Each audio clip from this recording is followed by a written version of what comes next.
Graça e paz, que Deus nos abençoe e guarde cada um de nós nesse dia.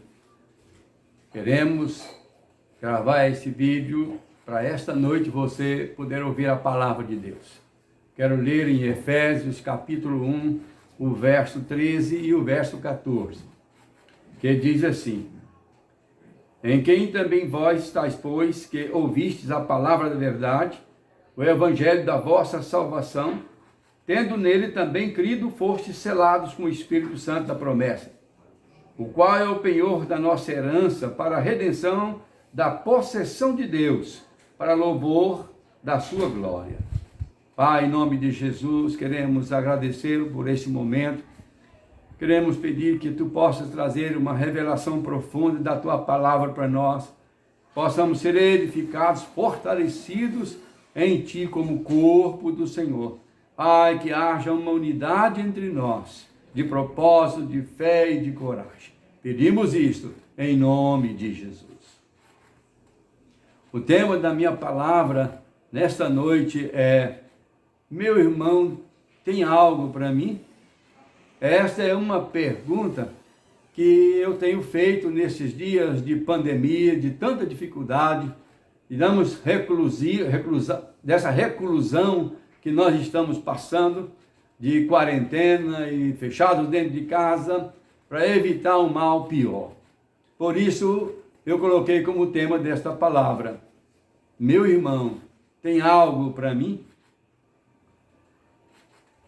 E aí vem a segunda pergunta: por que nós gostamos e precisamos relacionarmos uns com os outros? Primeiro, porque é uma ordem de Jesus. Ele disse para que o mundo pudesse crer que ele nos enviou. Era para que nós pudéssemos amar uns aos outros, honrar uns aos outros. O relacionamento, na verdade, ele existe por algumas razões. A primeira é porque precisamos uns dos outros. Isso é verdade, ninguém pode viver sozinho. O próprio Deus disse que o homem não poderia ficar só, por isso deu-lhe uma companheira. Também, quando Jesus mandou os seus discípulos evangelizar, ele mandou de 2 em 2, para que um pudesse ajudar o outro. Quais são os motivos que nós precisamos nos relacionarmos profundamente uns com os outros? Primeiro, necessidades.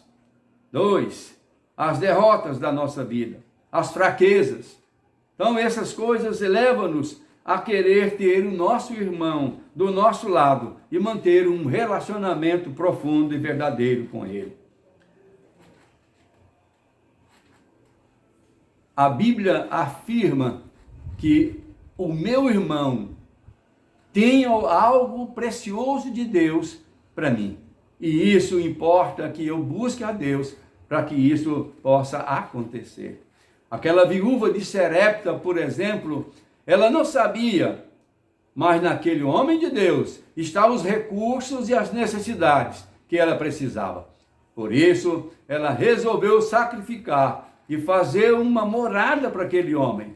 E por causa disto, desse relacionamento, desse despreendimento, ela encontrou naquele profeta a necessidade maior que ela tinha, que era ter um filho. E assim ela adquiriu o seu filho. Em segundo lugar, a terra prometida e o Espírito Santo têm fortes ligações. Isso nós entendemos nas cartas de Paulo aos Efésios, aos Romanos, e também que ele escreve aos Gálatas. O Espírito Santo produz em nós o relacionamento. Essa é a função do Espírito Santo. Estou falando da questão terra e o Espírito Santo. Eles têm um relacionamento. O Espírito Santo, ele causa, ele provoca, ele nos leva a ter este relacionamento no Espírito para nos levar à terra prometida. Então veja bem que o Espírito e a terra estão unidos em um propósito: nos levar à terra prometida.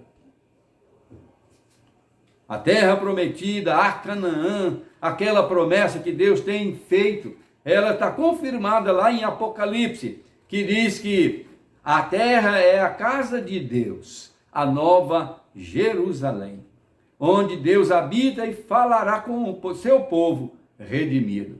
Nós estamos aguardando este momento de Apocalipse, em que a nova Jerusalém descerá do céu e Deus descerá com ela através de Jesus Cristo para reinar aqui na terra com a igreja do Senhor, os seus redimidos. Paulo aos Coríntios confirma isso que eu estou afirmando, que o Espírito Santo, ele é o selo, ele é o penhor. Selo fala daquilo que está garantido oficialmente. O selo autentica a nossa fé em Deus, pois a fé sem o selo é insuficiente para alcançar os propósitos de Deus. Prova disso é que lá em Marcos capítulo 3, o versículo 1, está dizendo o seguinte, que até o diabo crê e estremece. Só que esta fé que ele treme e estremece, não tem o selo do Espírito Santo. Por isso ele continua sendo desobediente e rebelde àquilo que Deus planejou. Isso é o penhor. O penhor é a garantia da nossa herança. O penhor é a garantia da nossa herança. A nossa herança dada por Deus é o Espírito Santo. Ele é o nosso penhor. Ele é a nossa herança. O penhor é a garantia da nossa herança. Paulo, no verso 14 de Efésios 1, afirma que esse penhor durará até a possessão total de Deus. Nossa, de Deus e Deus conosco. A possessão total de Deus que Paulo afirma, ele está falando daquela unidade em que haverá entre Deus e o homem e Deus. Deus é a nossa herança e nós somos a herança de Deus. Louvado seja o nome do Senhor, porque esta herança está firmada nesta fé poderosa que foi derramada no nosso coração pelo Espírito Santo. Se este penhor, qual é a sua responsabilidade? Ele há de transformar o nosso tabernáculo terreno em um tabernáculo com Deus. Um tabernáculo cheio de Deus. É Deus em mim, eu em Deus. É Deus em você, você em Deus. É Deus em nós, nós em Deus. Esta é a esperança da glória de Deus que há de manifestar na sua igreja, no corpo de Cristo. Efésios capítulo 1, no verso 10, está o coração de Deus tornar a congregar em Cristo todas as coisas no seu tempo, no tempo de Deus. Deus há de fazer grandes coisas através dessa conversão desse congregar da sua igreja a Cristo Jesus e todas as coisas no seu tempo. E isto será feito, tanto as coisas que estão no céu, como as que estão na terra. Deus há de fazer isto, essa aglomeração, esse chamado, esse convergir de todas as coisas em Cristo Jesus. Ele descerá na Nova Jerusalém, ele vai estabelecer o seu reino aqui na terra, reino maravilhoso, bendito, reino sonhado por Deus, sonhado por Jesus, sonhado pela igreja.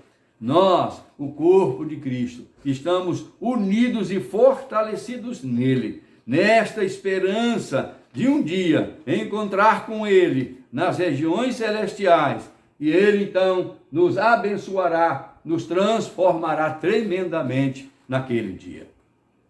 A Bíblia diz no versículo 14 de que ele nos escolheu antes da fundação do mundo. Irmãos amados, não precisamos temer nada.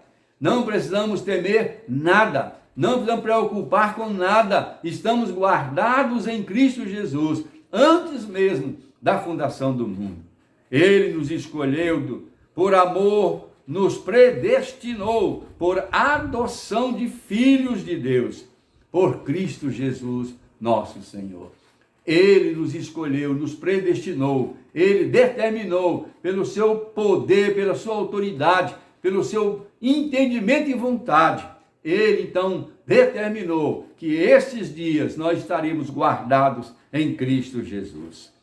Nós fomos agora adotados como filhos de Deus. Antes da fundação do mundo, Deus já trabalhava a nossa salvação.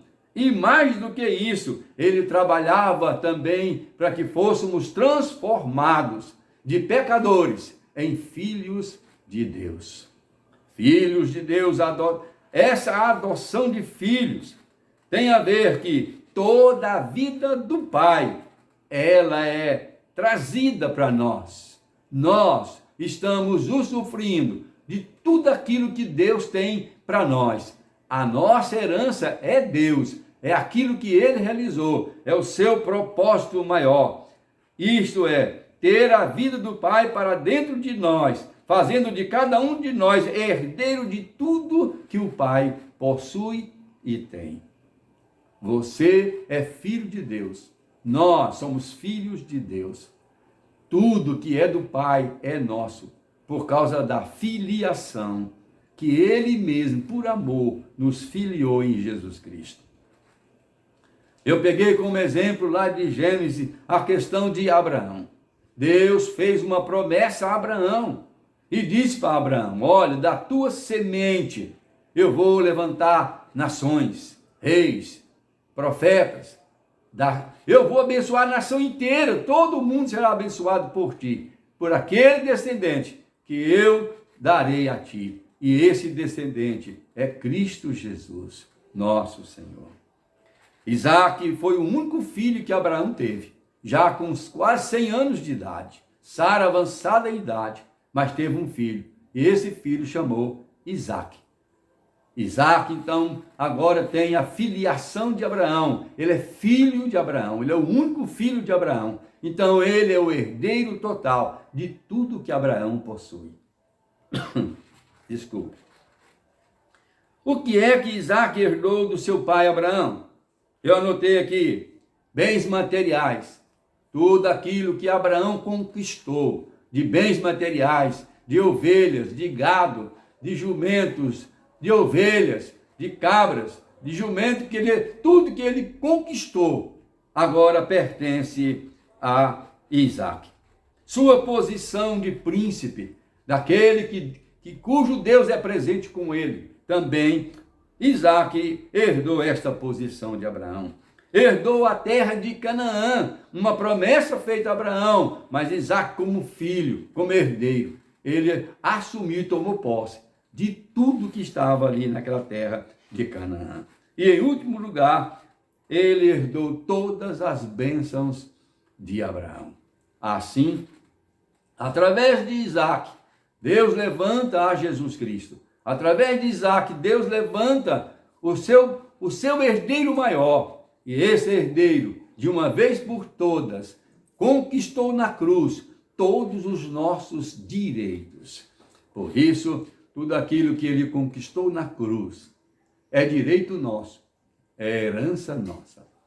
Nós somos a herança que Deus deseja nessa terra. E ele é a nossa herança. Eu quero orar mais uma vez com vocês que estão me ouvindo. Quero que esta palavra, como diz Paulo, que esta palavra venha com revelação, com um propósito maior na vida de cada um. Quero ler aqui o verso 17, que diz assim: para que o Deus do nosso Senhor Jesus Cristo, Pai da glória, vos dê em seu conhecimento o espírito de sabedoria e de revelação, tendo iluminado os olhos do vosso entendimento, para que saibais qual seja a esperança da vossa vocação, quais as riquezas da glória da sua herança nos santos, o qual é sobre excelente grandeza do seu poder sobre nós, os que cremos, segundo a operação da força do seu poder, o Espírito Santo. Nós somos esta geração, nós somos o cumprimento desta promessa, e nós e o Espírito Santo somos um só, unidos nesta verdade profunda de Deus. Pai, em nome de Jesus, quero encerrar orando. Também como Paulo fez, eu quero fazer. Traz revelação à tua igreja, Senhor. Desperta-nos pelo entendimento que o Senhor tem, pela sabedoria que há em ti no Espírito Santo. Que esta revelação seja dada a nós, o teu corpo, e que possamos crescer mais e mais em ti, em nome de Jesus.